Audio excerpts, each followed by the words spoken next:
آج میں اللہ کے ایک نبی کا واقعہ آپ سنانا چاہتا ہوں. یہ وہ نبی ہیں جن کے ساتھ ایسا امتحان لیا گیا کہ one of the amazing story ہے. آپ حضرت یونس علیہ السلام ہیں اور آپ کا معاملہ یہ تھا, آپ کی قوم بت پرستی کرتی تھی. قرآن میں آپ کے واقعے کو بیان کرنے کے لیے پوری سورہ یونس موجود ہے اور آپ نے اپنی قوم کو ڈرایا, بت پرستی نہ کرو, شرک نہ کرو, اللہ کی نافرمانی نہ کرو ورنہ سخت عذاب آئے گا. قوم کہتی کہ وہ بت پرستی کرتی تھی, آپ کی بات مانتی نہ تھی. آخر کار آپ کی قوم کو آپ نے کہہ دیا بس اب عذاب آنے ہی کو ہے, کسی وقت بھی عذاب آ جائے گا, اب اللہ کی طرف سے عذاب آنے والا ہے. قوم نے کہا, پلاننگ کی, حضرت یونس پر نظر رکھو, اگر یہ ہمارے شہر میں ہیں تو عذاب نہیں آئے گا, جس دن یہ شہر سے نکل جائیں سمجھ لو عذاب آنے والا ہے. کمال کا عقیدہ تھا, بتوں کو پوچھتے تھے مگر دل میں یہ بھی جانتے تھے یہ اللہ کے نبی شہر میں رہیں گے, اللہ عذاب نہیں بھیجے گا. بہرحال آپ ایک رات تشریف لے گئے, قوم کو پتہ چل گیا, بادل بھی آ گئے, کالی بدلیاں بھی آ گئی, عذاب کے جو آثار تھے وہ نمودار ہو گئے. اب قوم نے کیا کیا, ساری قوم میدان میں جمع ہوئی ننگے سر. اب اللہ کی بارگاہ میں رونے لگے, جس پر ظلم کیا تھا اس سے معافی مانگنے لگے. اب جس کا قرضہ دینا تھا اس کے قرضے لوٹا دیے. بچے, بوڑھے, عورتیں روتے روتے اللہ کی بارگاہ میں دعا کرنے لگے, یا اللہ اب معاف کر دے, عذاب نہ بھیجیو, بت پرستی سے توبہ کرتے ہیں, حضرت یونس پر ایمان لے آئیں گے, اے اللہ اس بار عذاب کو ٹال دے. اتنا گر گڑائی قوم, اتنا گر گڑائی قوم کہ سبحان اللہ وہ آتا عذاب واپس چلا گیا.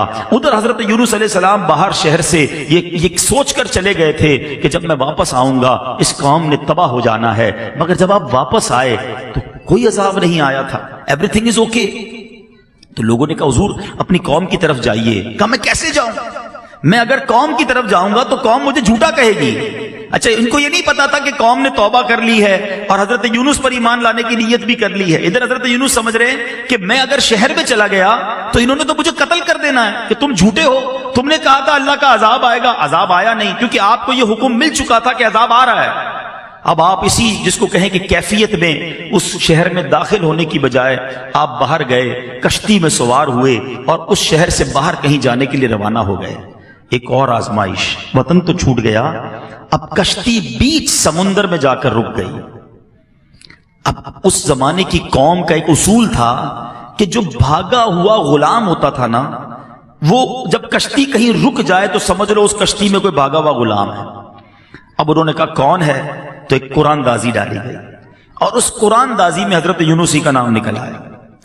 بھری کشتی سے بیچ سمندر میں آپ کو انہوں نے دریا میں سمندر میں ڈال دیا. There is no life jacket on that time, کوئی لائف جیکٹ نہیں تھا, آپ کو سمندر میں ڈال دیا, کشتی آگے چلی گئی. اللہ کے نبی ہیں, آزمائش دیکھو, تو ایک بڑی سی مچھلی آئی اور حضرت یونس علیہ السلام کو اس نے نگل لیا.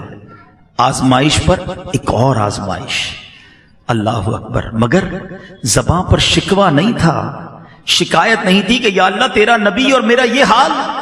اللہ اکبر, آپ کی عاجزی دیکھیں, آپ نے اس مچھلی کے پیٹ میں وظیفہ کرنا شروع کر دیا.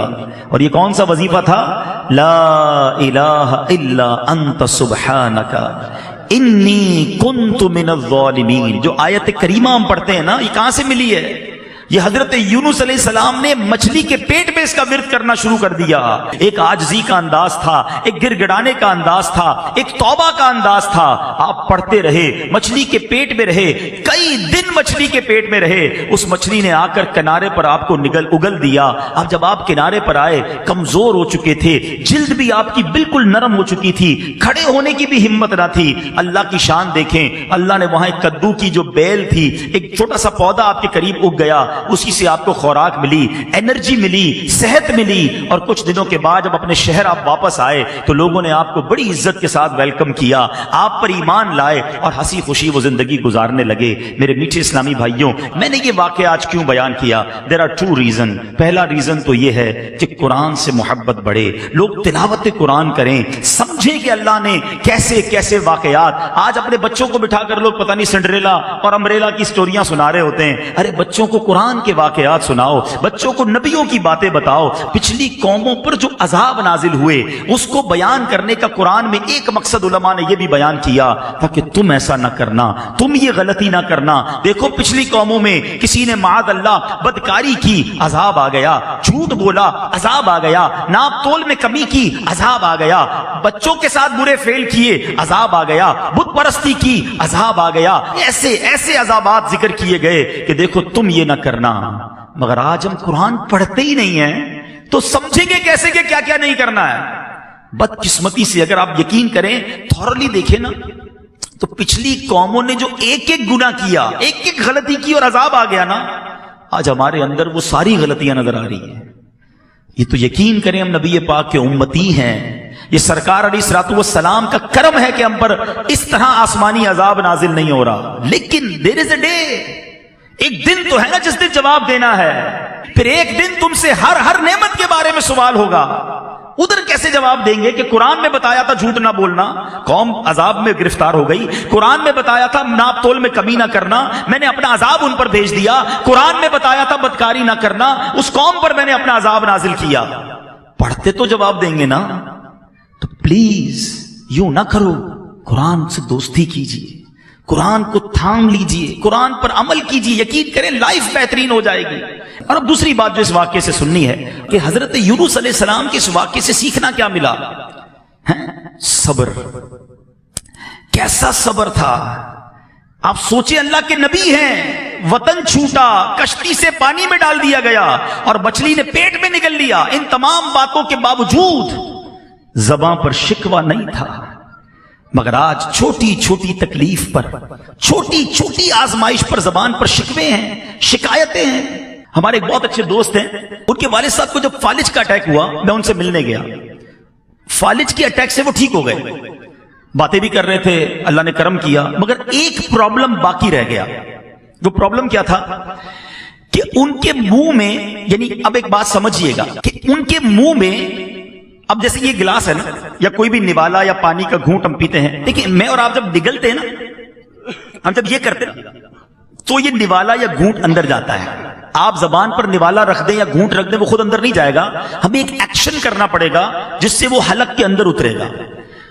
ان صاحب کو بیماری یہ ہو گئی کہ سارا جسم ٹھیک ہو گیا، جو فالج ہوا تھا دماغ میں اس کا ایک حصہ ڈیمیج ہوا، اور یہ دماغ کا وہ حصہ تھا جو انسان کے اس ایکشن کا آرڈر دیتا تھا کہ انسان حلق سے نوالا اتار لے۔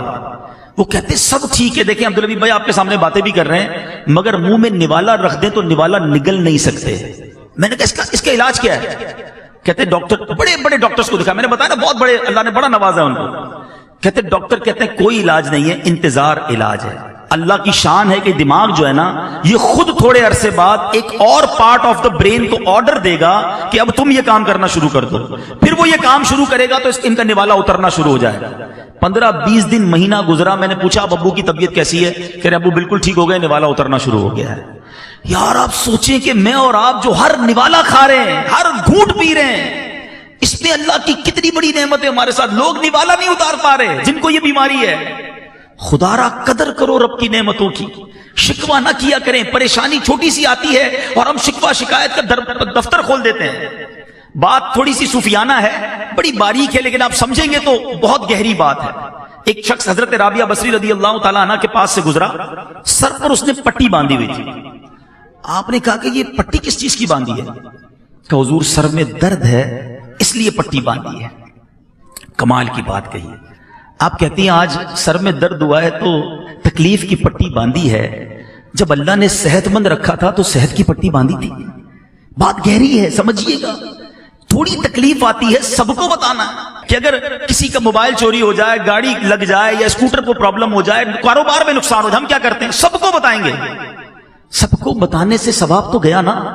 کیا وہ دے دے گا آپ کو وہ چیز؟ اچھا جب نفع ہوتا ہے، آج 5000 کا نقصان ہوا تو پورے شہر کو پتا چل گیا، پورے محلے کو پتا چل گیا۔ جس دن آپ نے 50,000 کمائے اس دن ہمیں بتایا کہ آج عبدالحبیب بھائی بڑے پیسے کمائے؟ نہیں بتاتا کوئی، اپنی نعمتیں نہیں بتاتے، اللہ کی مہربانیاں نہیں بتائیں گے، نقصان سب کو بتائیں گے۔ اور میں آپ کو صحیح بتاؤں، گھر والوں کو تو زیادہ نہیں بتاتے کہ گھر والوں کو بتائیں گے آج بڑی زبردست دیہڑی لگی ہے تو خرچہ شروع کر دیں گے گھر والے۔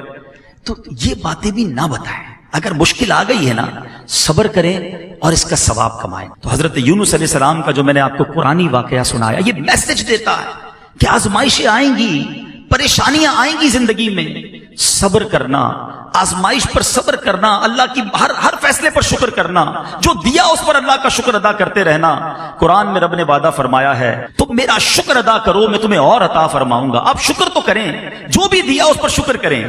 جو میں نے کہا نا کہ ہم جتنے بھی لوگ بیٹھے ہیں ہم سے زیادہ پریشان ہیں، لوگ مصیبت میں ہیں۔